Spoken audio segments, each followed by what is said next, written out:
Hello and welcome once again to the It Depends podcast. Now, I, as always, am your host, Kevin Goldsmith. I am a chief technology officer and have been for a number of years. I've been working in the technology industry as a developer, a lead manager, senior manager, director, VP, and CTO now for 30 plus years. And I wrote a book, and the book is called It Depends, Writing on Technology Leadership from 2012 to 2022. And in this podcast, we are serializing the audiobook, chapter by chapter, episode by episode. This podcast comes out every other week if you're new to the podcast.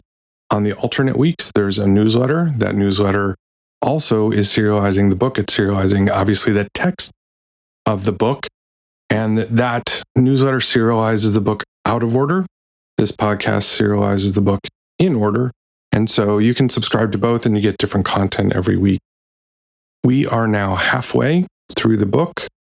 This is chapter 18 that we're going to talk about this week, 20 questions for your one-on-ones. And to be honest, this chapter is a little bit of filler. It's, literally 20 questions you can be asking in your one-on-ones. And I thought about maybe including this with the next chapter, as I've done once before on the podcast, but I decided instead to actually talk a little bit more about one-on-ones. So I don't go beyond this and some other references. I don't go in a ton into one-on-ones, how I do them, the way I do them, why I do them, why you should do them, all those things. It just honestly I just never thought to write about it. This chapter came because I was talking to someone and they were talking about a problem, and it's a problem I've had where they had somebody on their team and they were having their one-on-ones and they were trying to get them to talk, and the person was always just, I don't have anything to talk about this week, or there's nothing much going on, and or they would try and cancel it because they didn't really have anything they wanted to bring up. And so that was frustrating for this person, and they wanted to think of ways to maybe create a better discussion with their employee. So that prompted me in our chat to start talking about. I've certainly had that happen before. These are some questions I may ask to drive a conversation. It's not necessarily asking about specifics, tell me about this or tell me about that. It's also not just doing a status, tell me about the status of this project, tell me about the status of that project.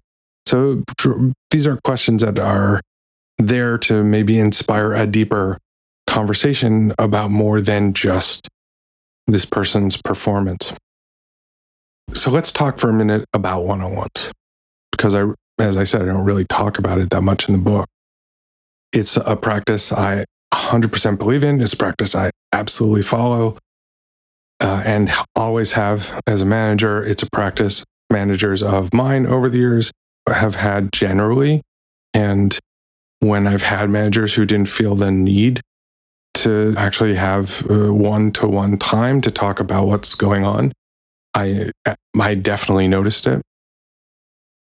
It's an important thing we do as managers. It gives the people that we work with or that work for us it gives them our undivided attention. And in fact, I'll tell you, I had a manager once, and I won't name the company because who knows if he listens to the podcast. But our one-on-ones would be me coming into his office and him working on work while I talked at him and just kind of half paying attention to me. And it was worse than just not having one. It just really felt like I was wasting his time, that he had better things to do, that this wasn't really important to him. And to be honest, that was him as a manager. He wasn't really super interested in being a manager. And it showed, which didn't make me super excited to work for him either. And this is another reason why I feel so strongly about doing one-on-ones with my employees. Different people have different frequencies that they like. Some people will say, well, I do half an hour every 2 weeks. Other people say I do an hour every 2 weeks. I, for a very long time, did an hour every week. with every employee that reported to me. These days, just for lack of time, I don't do that with every person. There's also, I'm managing people across the globe. And so for some of these one-on-ones, I'm getting up pretty early and I have multiple people I need to do that with. And so a lot of my one-on-ones are with some of my directs are half an hour, but they're every week. There's another thought. This is something I've heard from the Managers Tools podcast. So that's, if you haven't listened to that podcast, I highly recommend it. And it would seem weird if you do listen to it, the fact that I'm recommending it to you would seem odd because they have a very different way of approaching things. They are very explicit. Do this, do this, do this, right? And in fact, they have a whole series, a sequence of podcast episodes about the one-on-one, and they have a very structured one-on-one process, and they tell you to do it exactly the way they do it. And, it would seem the complete antithesis of the way I approach it. But what I very much appreciate about those folks is they're not saying do this because we say to do this. They provide a ton of value behind it. Like, we say this because of these things, and they talk through a lot of the rationale behind it. And even though I don't agree with them on a lot of stuff, because the way they talk about it, and because the thinking and the thought that goes into the way that they present it, I very much appreciate that. And it absolutely, I've been listening to them, fans of theirs for a long time. It absolutely informed my thinking as a manager, even though I don't do a lot of the things that they are very prescriptive about saying you must do. I don't do those things because I disagree with them, but at the same time, I absolutely respect their approach. And so I recommend that to you. They say half hour every week. Here's how you structure that half hour. That every week part, I actually do agree with that, especially now if you are managing a fully distributed team like I do. Yeah, like that one-on-one, that may be the only time in the week you talk to this person.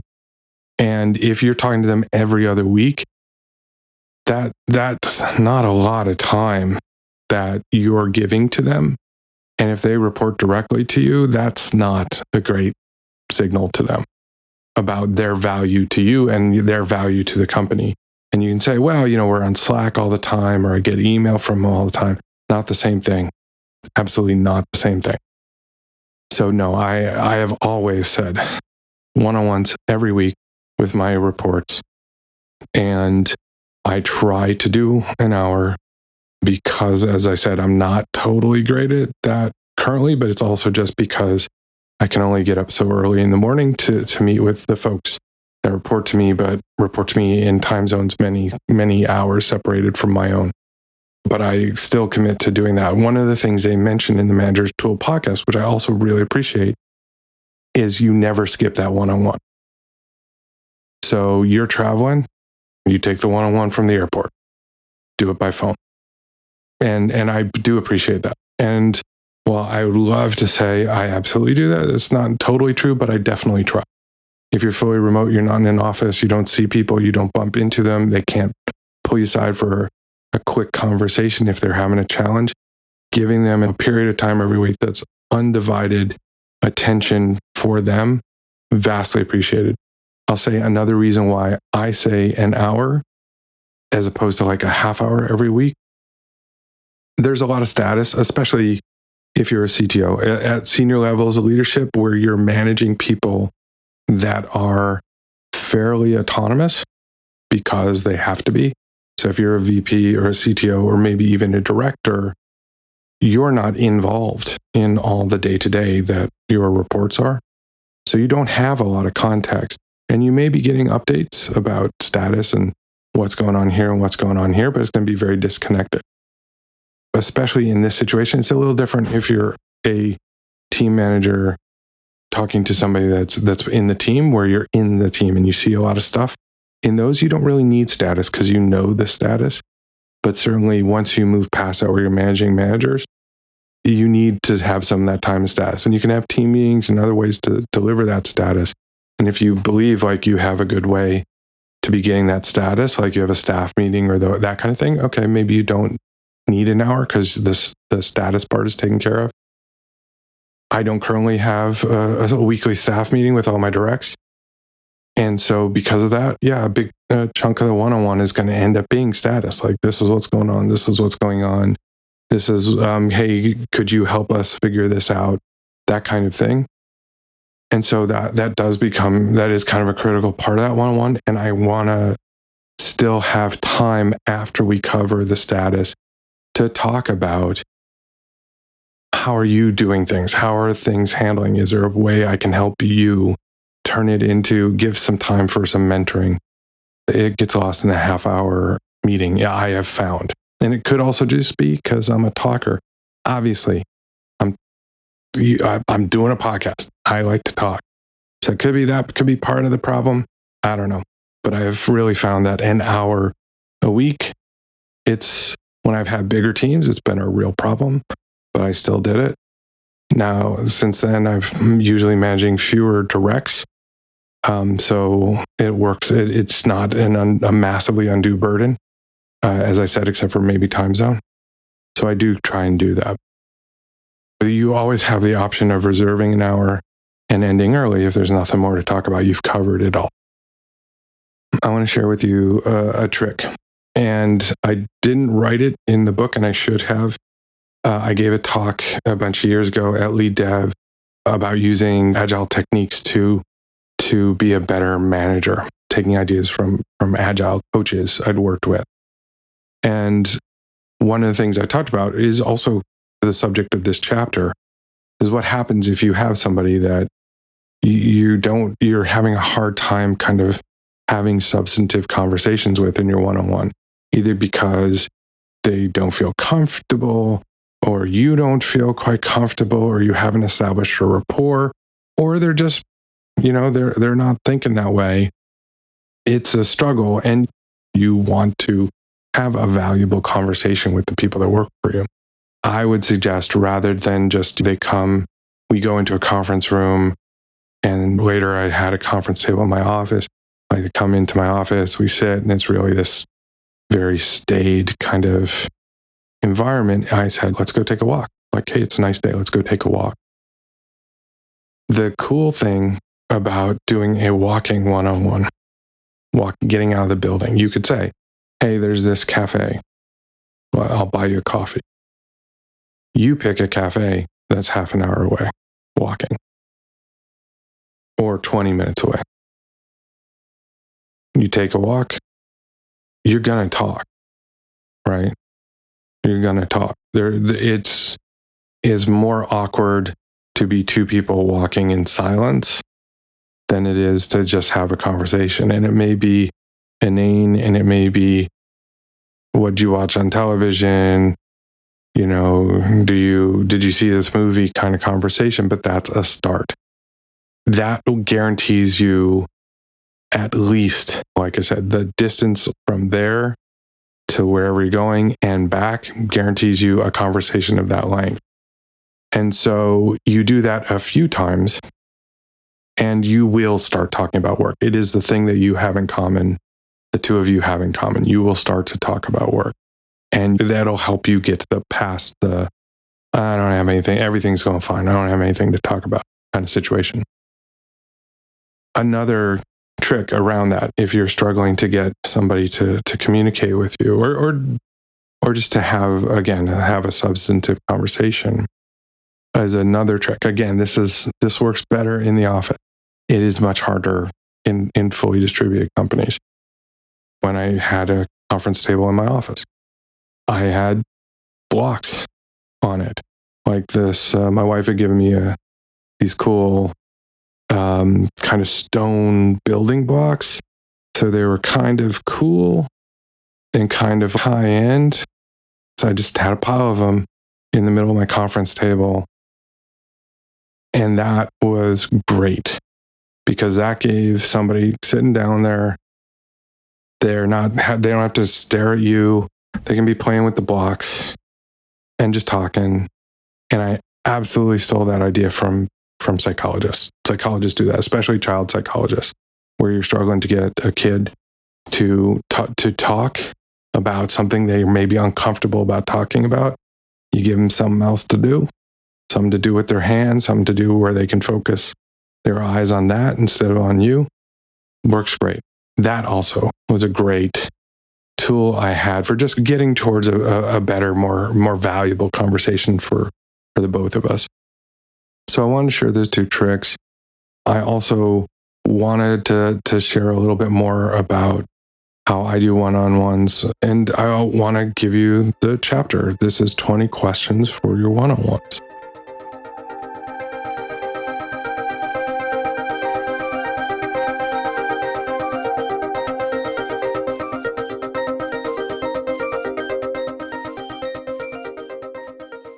"20 Questions for Your One-on-Ones," originally published on May 17th, 2021. You sit down for a chat with someone on your team. You get through the pleasantries, the small talk, the status, and you run out of things to say. It happens to even the most curious and high EQ people. It happens to me, and I've probably had 10,000 one-on-one meetings in my career. When you hit that moment where neither of you has anything to say, it is very tempting to just say, "Okay then, let's talk next week," giving you both time back into your day. If this happens occasionally, it is not a severe problem. However, if you find it happening more often than you would like, it is good to keep some prompts handy to move into deeper topics that might prompt a valuable conversation. Here are 20 questions that you might find helpful if you get stuck at the surface level or run out of things to discuss in your one-on-ones. Number 1. What is more challenging in your day-to-day work than it should be?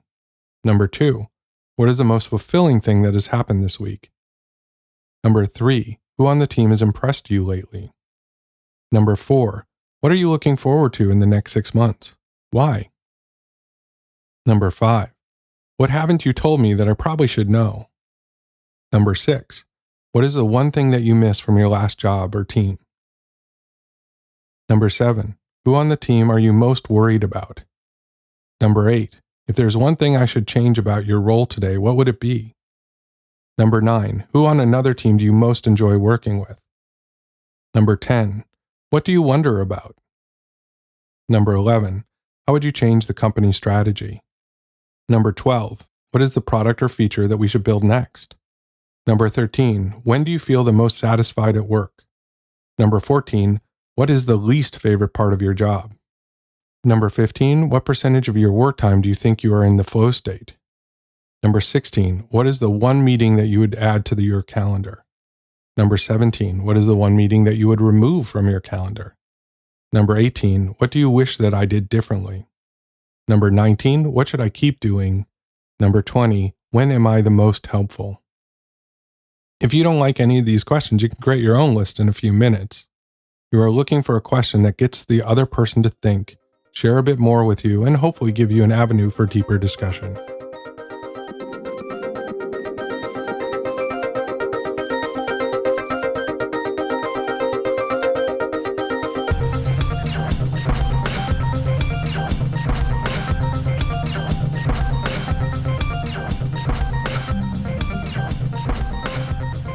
It's a little tough in a podcast because there's 20 questions, and these are the kind of things you want to have written down. I know a great place to find these written down, which is my book. It Depends, Writing on Technology Leadership 2012 to 2022. So get my book. It's there, chapter 18. If you want more information about the book, you can go to itdependsbook.net. That is the website for the book. It has links to all the online bookstores. You can get it in print. You can get it in ebook. You can get it in audiobook, however you prefer. If you have questions, you can reach me at contact@itdependsbook.net. So check it out. Check out the site. You can get a list of the chapters. As I said, this was chapter 18. 36 chapters in the book. We are now halfway done on this podcast. I also wanted to point out another thing. Because I've been promoting the book and doing the podcast and doing the newsletter, my own writing, my new writing has really taken a slide, to be honest. But I have published a new blog post last week that you should go check out. It's on my blog, blog.kevingoldsmith.com. And it's about encouraging people to write their own blog or give a conference talk. And so it's called, you should write that blog or give that talk. And so you can get to it from blog.kevingoldsmith.com. Speaking of giving conference talks, I mentioned the last few episodes. This will be the last one I mention it because it's coming up really soon now. On September 6th, I am speaking at the Leading Edge Conference in New York City. It's a conference for senior engineering leaders, sponsored by White October. The people do lead dev, and super excited to speak at another Leading Edge conference. Super excited to do anything with these folks. They put on great conferences. And so last I checked, there were still tickets available. I believe the offer code I've mentioned in previous episodes still works. So if you can make it to New York and want to attend this conference on September 6th, you can use the offer code DistroKid. That's where I work. DISTROKID for 10% off your ticket. And I'll be doing office hours there. I am the closing speaker of the conference, so my office hours, unfortunately, come before my talk. But, if you are there, you'll at least have heard some episodes or maybe read the newsletter. So there's a lot we can talk about. The talk I'm giving is the Director to CTO Path, how to follow it or how to mentor it. And I will be sharing content from that talk, maybe on this podcast, maybe in the newsletter, maybe just on my blog after the fact. This will be the first time I'm giving this talk, so I don't want to spoil the talk by giving the content out before, but I may give it out after. So have a great week. I will see you next week in the newsletter. I will see you the week after that back here on the podcast, and have a week.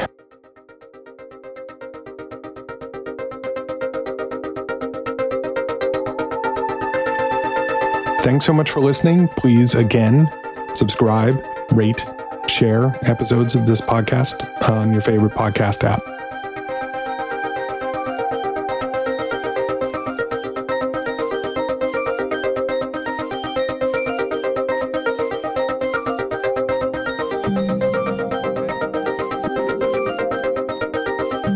Thank you for Answers to April for the music used in this podcast. To hear more from Answers to April, visit answerstoapril.com.